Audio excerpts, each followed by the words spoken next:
Welcome to Criminal Aperture. I'm presenting the closing argument for the state because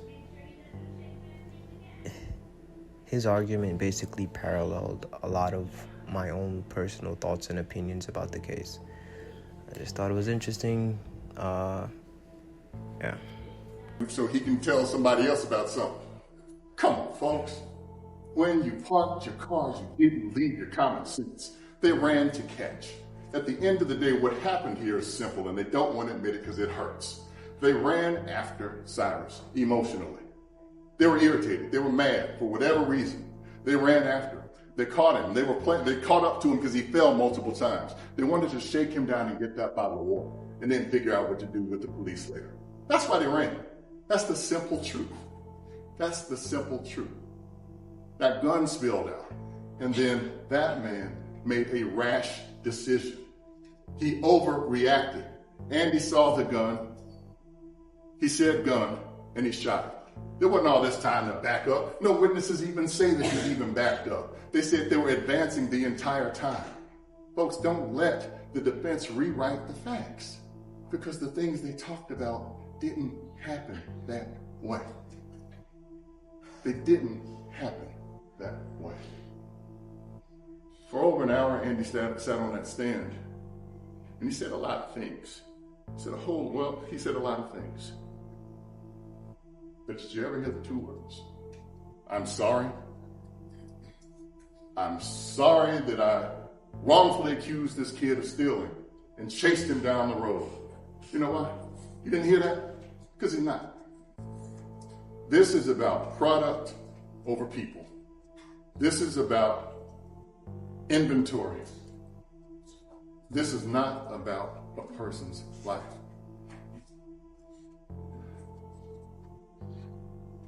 Mr. Kent spoke about withdrawal.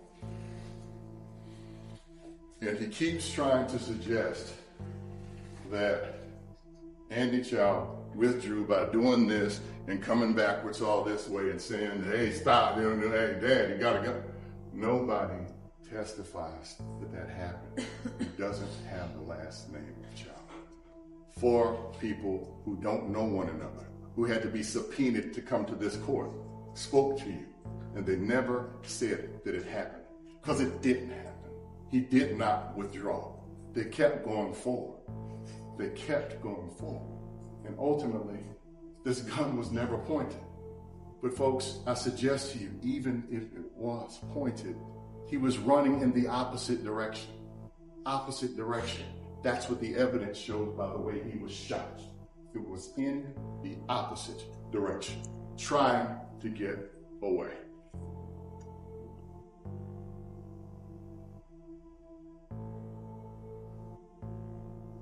I'll say this.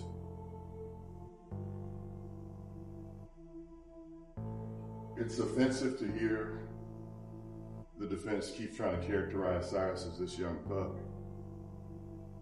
But it's equally offensive to then try to characterize Andy Chow as Mr. Rogers.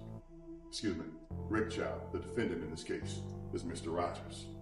You know, the man who chased a kid down, shot him in the back. And then they want to say, well, he was trying to help, clean vomit out of his mouth to resuscitate him. Folks, that's offensive. Because the last face this scared child saw as he ran away was that man peering over him. Peering over him. And none of this happens if they stay their behinds in the store and use that intricate camera system that picked up on every angle. Could see everything from what he wore, the type of shoes that he wore, the direction he went, everything. A couple seconds is all it would have taken, just like it did in the store, to say, hey, you know what, we were wrong. But they didn't do that because they were overcome with something. Maybe it was meanness. Maybe it was malice. Maybe there's some nefarious intent in their heart. A reason for them to chase him and shoot him in the back and end his life. But again, never the 2 words that matter most, and I'm sorry or I made a mistake. However, none of them, because they're not. I talked to you about a poem by Omar Khayyam called The Rubaiyat. And I told you that I would link it all together. The moving finger writes, and having writ moves on, nor all your piety nor wit shall lure it back to cancel half a line, nor all your tears wipe out a word. Folks, that's a poem about time, and how you can't erase what's been done. You can't go back and change what's been done. With all your piety, no matter how many degrees you got, how many doctorates you got, when you do something, it's there, it's done, and you can't reverse time. You may try, you may get up here and get on the stand and try to think your way through it and reason your way through it. But at the end of the day, what they did was murder. So in a more literal sense, eventually we're going to be asking that your moving hand come back and write these words.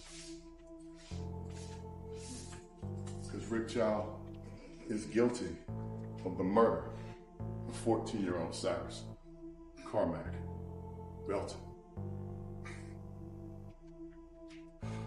Now, folks, you're going to have a chance to deliberate in a moment. And as you deliberate, you will apply the facts of this case to the law that the judge is going to give you in a couple of moments. And as you do that, I'm asking, Dale Scott is asking, Stephanie Taylor and Weston Lee, for all of us are asking that you return a verdict of guilty in this case. I'm just looking to make sure that I covered everything that Mr. Kent covered. I ask you to think one last thing, and I'm out of your face. We all know there are 50 states in the United States of America. But I think I've learned sitting in this trial that there are actually 51. There's the state of denial. The state of denial is where that man lives because he's denying that what he did was wrong. He's denying that he chased and killed that young child, Cyrus Carmack Belton, who never pointed a gun at him. The witnesses tell you so. Not his son, who's got every motive, every reason to twist it around in order to protect his father. Denial that you, the jury, believe or will believe that what he did was wrong. Denial that at the end of the day, he believed that a human life was not more than that. Folks, it's for these reasons that the state of South Carolina is asking you to return a verdict of guilty, because Chai Key Rick Chow is guilty of murdering Cyrus Carmack Belton. Thank you for your time. Thanks, sir. Thank you. All right, Madam Clerk, will you please publish? Yes, sir, Your Honor. Indictment number 2023 GS 400740, State of South Carolina, County of Richland versus Chike Rick Chow. We, the jury, unanimously find the defendant, Chike Rick Chow, as to the charge of murder, not guilty. Fine number 302, foreperson, June the 1st, 2026. Madam Forelady, was this your verdict and the verdict of the entire jury? Yes, ma'am, it was. Thank you. Attorney from the state. You like the poll, jury, on? Madam Forelady and ladies and gentlemen of the jury, I'm going to ask. How the fuck is he not guilty? Are you granting permission to citizens to execute other citizens based on an assumption? There's no way you want to live in a society that excuses murder in this manner. Hit the buttons. Do the thing if you like the video, man.